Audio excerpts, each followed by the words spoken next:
आप सभी का स्वागत है आज की इस वीडियो में, जिसमें हम अपने पेशेंट्स की ट्रांसफॉर्मेशन जर्नीज दिखाएंगे। तो सबसे पहले देखते हैं हमारे पहले पेशेंट की सर्जरी से पहले की कंडीशन। अब आइए जानते हैं कि उनकी हेयर ट्रांसप्लांट जर्नी कैसी रही। और जब मैं अपने हेयर लॉस से ज़्यादा ही परेशान हो गया था, तो मैंने काफ़ी ज़्यादा रिसर्च की। मतलब कि मैंने डिसीजन लिया कि मैं हेयर ट्रांसप्लांट करूँगा, क्योंकि मेरे लुक तो बहुत बेकार हो चुका था। पूरा ध्यान रखा जाता है, स्टाफ भी अच्छा है आपका यहाँ का, और आपको टाइम टाइम पे यहाँ के डॉक्टर आपकी हेल्थ के बारे में जानकारी भी लेते रहते हैं, और आपका खाने पीने का भी ध्यान रखते हैं। और आप मेरी ना पुरानी फ़ोटो देख सकते हो कि मेरी हेयर लाइन वगैरह ये कितनी पीछे थी। तो अब आप खुद ही देख सकते हो, हेयर लाइन वगैरह मेरी काफ़ी हद तक अच्छी हो चुकी है। और जी, जब मैं कॉम्ब वगैरह यूज़ करता था या शैम्पू वगैरह का, तो बहुत ज़्यादा हेयर आते थे। इसको रोकने के लिए मैंने काफ़ी प्रोडक्ट यूज़ करे, जैसे हेयर ऑयल हो गया, शैम्पू हो गए, या मिनोक्सिडिल भी यूज़ की, फिनेस्टेरॉइड भी किए, लेकिन कुछ फ़ायदा नहीं हो पाया। जिससे कि मेरी हेयर लाइन पीछे हो रही थी, और दिन प्रतिदिन पीछे तो जा रही थी, जिस जिस कारण मैंने कभी काफ़ी प्रोडक्ट यूज़ करे, लेकिन कुछ फ़ायदा तो हो नहीं रहा था। मतलब पूरा टाइम कैप में रहता था, जिसकी वजह से मैं बाहर भी कम जाता था, और मेरे क्राउन एरिया वगैरह सब हल्के हो चुके थे। मैंने काफ़ी चीज़ें भी खाई है, दवाई भी वगैरह, मेडिसिन वगैरह भी ली है, लेकिन कोई फ़र्क पड़ नहीं रहा था। सोचा हेयर ट्रांसप्लांट के लिए सोचा, और जिस कारण मैं यहाँ पर क्यूएसटी क्लिनिक में विज़िट किया। मेरा हेयर लॉस ना कुछ जैसे कि कुछ केमिकल यूज़ करने का, कुछ जेनेटिक भी था। मैंने हेयर वैक्स बहुत यूज़ किए। और जब मैं अपने हेयर लॉस से ज़्यादा ही परेशान हो गया था, तो मैंने काफ़ी ज़्यादा रिसर्च की। मतलब कि मैंने डिसीजन लिया कि मैं हेयर ट्रांसप्लांट करूँगा, क्योंकि मेरे लुक तो बहुत बेकार हो चुका था। तो फिर मैंने बहुत ज़्यादा सर्च किया, गूगल पे सर्च किया, यूट्यूब वगैरह वीडियोस देखे। तो फिर मैंने मतलब कि सोशल मीडिया के थ्रू मेरे को पता लगा क्यूएसटी क्लिनिक के बाद, और मैंने इसके रिव्यू भी चेक करे, काफ़ी हद तक अच्छे थे। वो और ज़्यादा अच्छा है, जब मैंने विजिट किया तब और ज़्यादा अच्छे पता चला, अच्छा है यहाँ का स्टाफ वगैरह सब अच्छे है। तो फिर मैंने यहाँ से अपना हेयर ट्रांसप्लांट कराने के सोच ही लिया था, और कुछ टाइम बाद मैंने डिसीजन लेके पक्का यहाँ पे अपने स्लॉट बुक कर लिया। फिर मैंने यहाँ पे स्लॉट बुक करने के बाद हेयर ट्रांसप्लांट के लिए आया था मैं, क्योंकि और मैंने हेयर ट्रांसप्लांट होने के बाद, मतलब हेयर ट्रांसप्लांट में मेरे 3800 ग्राफ्ट लगे, जिसमें कि ट्रांसप्लांट कंप्लीट होने के बाद लगता है ना कि पेन होगा, कुछ नहीं होता। ऐसा लगता है जैसे चुभन सी होती, कीड़ी काटती है, इससे ज़्यादा कोई पेन नहीं होता। और यहाँ का एनवायरनमेंट काफ़ी हद तक अच्छा है, आपके पूरा ध्यान रखा जाता है, स्टाफ भी अच्छा है आपका यहाँ का, और आपको टाइम टाइम पे यहाँ के डॉक्टर आपकी हेल्थ के बारे में जानकारी भी लेते रहते हैं, और आपका खाने पीने का भी ध्यान रखते हैं। यहाँ से हेयर ट्रांसप्लांट होने के बाद मेरा, जब मतलब कि घर चले जाते हैं, तो आपको यहाँ के डॉक्टर आपकी मेडिसिन वगैरह देते हैं, और बोतल दे रहे हैं स्प्रे करने के लिए। आपको हर 15 मिनट में स्प्रे करते रहना है, जिससे कि आपके हेड सूखा ना हो। और फिर लगभग आपके जो डोनर एरिया होता है, वो 15 दिन में हील हो जाता है, जिससे कि आपको फिर कोई दिक्कत नहीं होती। और जी, फिर उसके बाद आपका जैसे कि ये डोन जहाँ ग्राफ लगते हैं, ये आप जब हेड वॉश करते हो, तो काफी हद तक मतलब बाल निकलते हैं, लेकिन उससे आपको डरना नहीं, क्योंकि ये आपका सेटिंग फेज स्टार्ट हो जाता है। जब हेड वॉश करते हो तो सेटिंग फेज चलता है, जिससे आपका लगता है कि मेरा हमारे बाल गिर रहे हैं, लेकिन उससे बाल गिरते होते कुछ नहीं है। तो वो आपका सेटिंग फेज है। फिर बाद में जब आपका लगभग 4 से 6 मंथ सेटिंग फेज चलता है, उसके बाद जब आप पीआरपी वगैरह लेते हो, तो आपका बाल रीग्रो होने शुरू हो जाते हैं। और आज मैं यहाँ पर ना 5th पीआरपी लेने आया हूँ, जिससे मेरे हेयर ग्रो और अच्छा हो। और आप मेरी कंडीशन देख सकते हो, कंडीशन काफी हद तक अच्छी है, और आगे भी मैं पीआरपी लेता रहूँ, क्योंकि हेयर ट्रांसप्लांट में पीआरपी लेने तो हर 3 मंथ में जरूरी है। और आप मेरी ना पुरानी फोटो देख सकते हो कि मेरी हेयर लाइन वगैरह ये कितनी पीछे थी। तो अब आप खुद ही देख सकते हो, हेयर लाइन वगैरह मेरी काफी हद तक अच्छी हो चुकी है।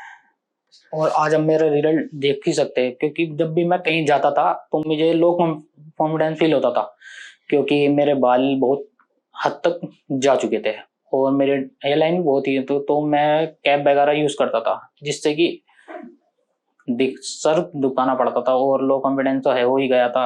आज सीजन वगैरह में देखते थे, और ज्यादातर मैं अपने बाल छोटे ही रखता था, क्योंकि बाल जा चुके थे, तो बड़े बाल क्या रख सकता था। फिर मैंने डिसीजन लिया, फिर और अब मेरी हेयर लाइन अब मतलब ट्रांसप्लांट के बाद काफी हद तक अच्छी है, और मैं इससे सेटिस्फाइड हूँ फुल। और मैंने जो ये डिसीजन लिया था आज लगता है कि अच्छा ही लिया था, क्योंकि मेरी हेयर लाइन वगैरह हेयर ग्रोथ अच्छी है, काफ़ी हद तक अच्छी हो चुकी है, जिससे कि मैं बिना किसी भी हिचक हिचक के कहीं भी आ जा सकता हूँ। और मेरा कैप भी खत्म हो चुका है लगाना। और जब भी मैं किसी से मिलता हूँ ना, तो कोई भी मेरे बाल देख के ये बोलता ही नहीं कि हेयर ट्रांसप्लांट कराया है, क्योंकि मेरी हेयर लाइन इतनी यहाँ के डॉक्टरों ने इतने अच्छे से और नेचुरल तरीके से बनाई है कि पता ही नहीं चलता कि हेयर लाइन या हेयर ट्रांसप्लांट हुआ है, क्योंकि हेयर लाइन बहुत काफ़ी हद तक अच्छी है, कोई लगता ही नहीं हेयर ट्रांसप्लांट हुआ है, जिससे कि मैं फुली सेटिस्फाइड हूँ। और मैं क्यूएसटी क्लिनिक को ना आउट ऑफ 10 नंबर दूंगा, क्योंकि जब भी यहाँ से कोई भी ट्रांसप्लांट कराया या मैंने भी कराया है, तो यहाँ का स्टाफ, डॉक्टर्स का बिहेवियर बहुत अच्छा है, सभी अच्छे से बात करते हैं, कोई दिक्कत भी नहीं होती। या जैसे पहली बार विजिट करते हो तो आपको थोड़ा सा लो फील होता है, ऐसा कुछ नहीं होता, सब आपको जैसे फैमिली ट्रीट करते हैं ऐसे ट्रीट करते हैं। और मैं आगे भी सब किसी भी अपने यार दोस्त को सजेस्ट करना चाहूँगा कि क्यूएसटी क्लिनिक विजिट करें। और अभी तक जो भी मेरे पीआरपी का और जैसे कि दवा मेडिसिन वगैरह लेना था, ये सेशन जितने भी ज्वाइन करे मैंने अभी तक सब ज़्यादा सभी अच्छे रहे, बल्कि एक्सीलेंट रहे। और जब भी मैं नेक्स्ट अपनी पीआरपी के लिए आऊँगा, जो भी मेरा यहाँ का पीआरपी सेशन का एक्सपीरियंस होगा मैं आपसे शेयर कर दूँगा। तब तक आप क्यूएसटी क्लिनिक के साथ बने रहेगा। Thank you क्यूएसटी।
अब आगे बढ़ते हैं और मिलते हैं हमारे अगले पेशेंट। फिर यहाँ पे जो भी प्रोसीजर्स होते हैं वो इनिशिएट करके मेरी सर्जरी इनिशिएट हो गई। मैं ओटी में गया, बट ओटी में जाने से पहले तक और ओटी में एंट्री तक मैं काफ़ी नर्वस था। तो हाय एवरीवन, मेरा नाम अभिषेक कुमार है, मेरी एज 25 है। तो इनिशियली मेरा हेयर फॉल अराउंड 2019 से काफ़ी बढ़ गया था, तो लॉकडाउन में और ज़्यादा होने लगा था। तो 2022-23 तक मेरी most of the hairline receded हो गई थी, फ्रंटल को ज़्यादा बचा नहीं था। तो 22 के मिड से मैंने इसके लिए थोड़ा ट्रीटमेंट स्टार्ट किया था। मैंने इनिशियली पीआरपीज भी ट्राई करी थी, फिर मेडिकेशंस पे भी गया था, मैं मिनॉक्सिडिल फिनेस्टाइड भी ट्राई किया था, बट इतना अच्छा रिजल्ट नहीं मिल रहा था बिफोर ट्रांसप्लांट। तो मैंने इन द एंड 23 के एंड में जाके डिसीजन बनाया कि I should go for a transplant. तो मैंने इसकी रिसर्च करनी स्टार्ट करी। Then I got to know about QST clinic through YouTube videos. तो मैंने अपनी सबसे पहली यूट्यूब वीडियो जो मैंने क्यूएसटी की देखी थी वो राजपाल यादव जी की थी। वहाँ से फिर मैंने और रिसर्च करी, वो करी, फिर मैं काफ़ी इनको लेके सेटिस्फाइड हुआ। फिर मैंने यहाँ पे ट्रांसप्लांट कराने का डिसीज़न बनाया था। फिर मैंने लास्ट ईयर मार्च 1 को यहाँ से सर्जरी इनिशिएट करवाई थी।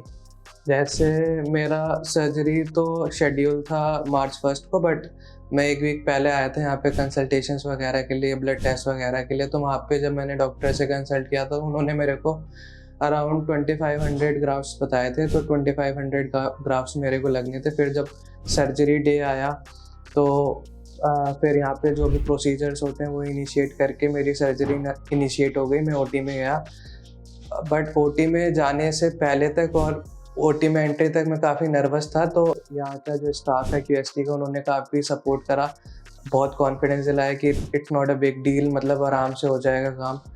फिर जब सर्जरी स्टार्ट होने वाली थी तो मुझे थोड़ा ये नर्वसनेस थी कि ज़्यादा दर्द पेन तो नहीं होगा, मतलब कैसे रहेगा, थोड़ी नर्वसनेस हो रही थी। बट जब स्टार्ट हुआ, स्लेट मेकिंग प्रोसेस स्टार्ट हुआ, तो डॉक्टर्स काफ़ी कूल थे। उन्होंने काफ़ी कंफर्ट करा मेरे को कि अब हम एनेस्थीसिया दे रहे हैं, अब ये होगा, अब ये होगा।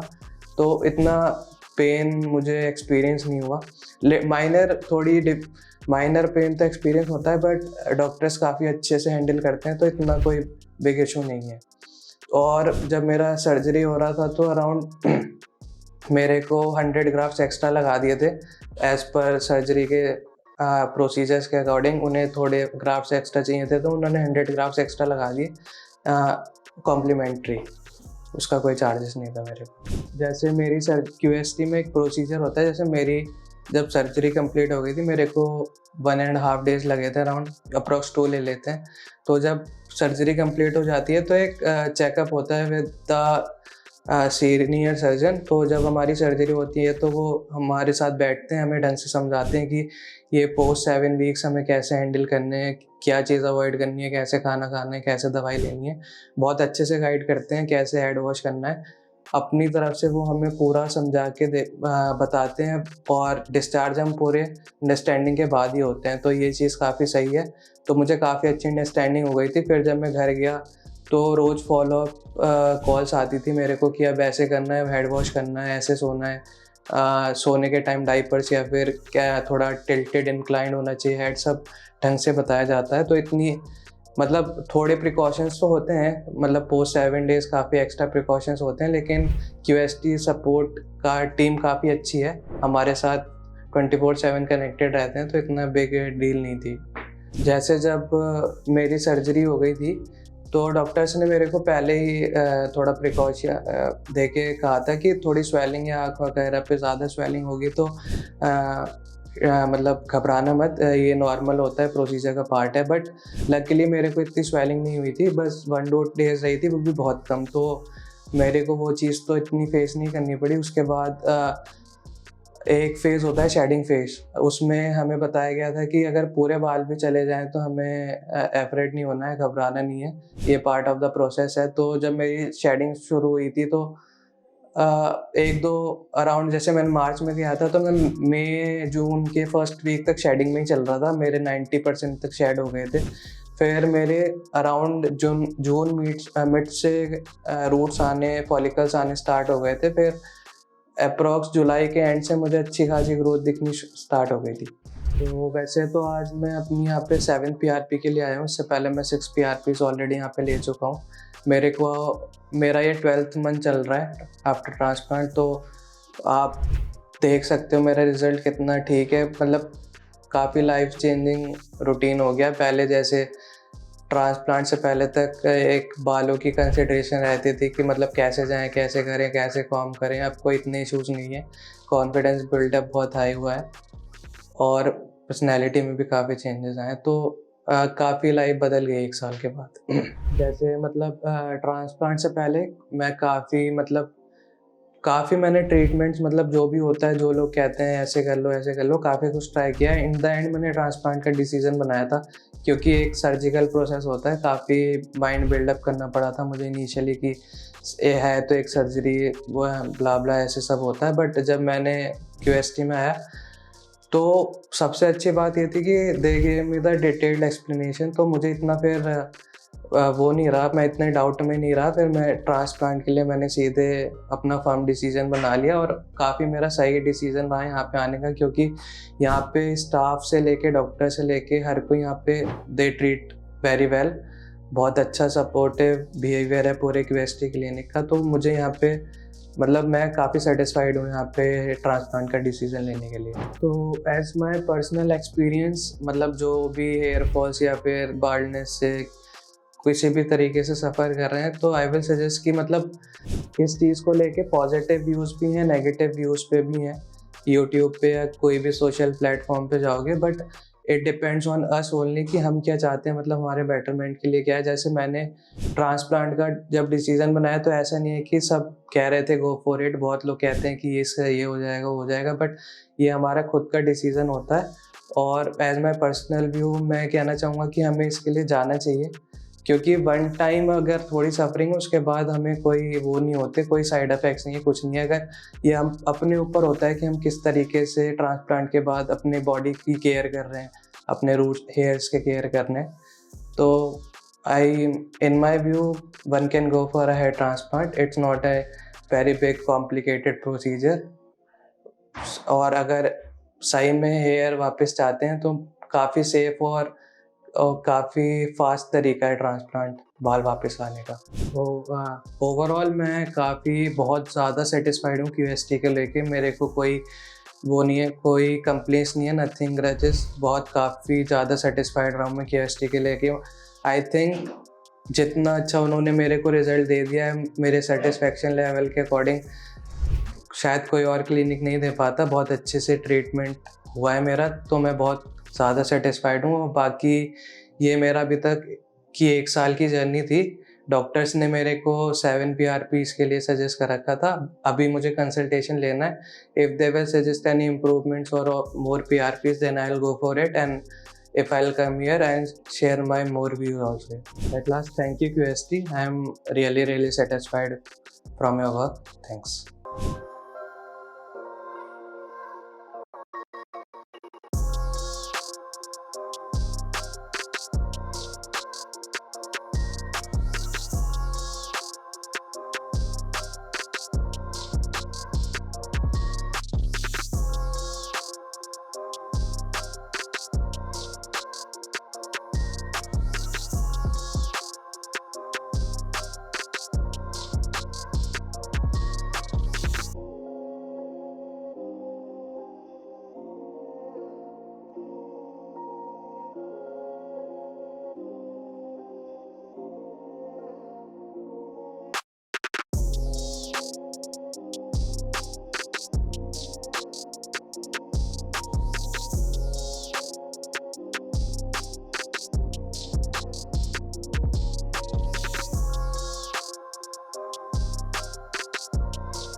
हेलो फ्रेंड्स, अगर आपने अभी तक हमारे चैनल को सब्सक्राइब नहीं किया है तो प्लीज इस वीडियो को लाइक कीजिए, शेयर कीजिए और हमारे चैनल को सब्सक्राइब कीजिए। और ध्यान रहे बेल आइकन दबाना ना भूलें, जिससे हमारे हर वीडियो का अपडेट आपको समय समय पर मिलता रहेगा।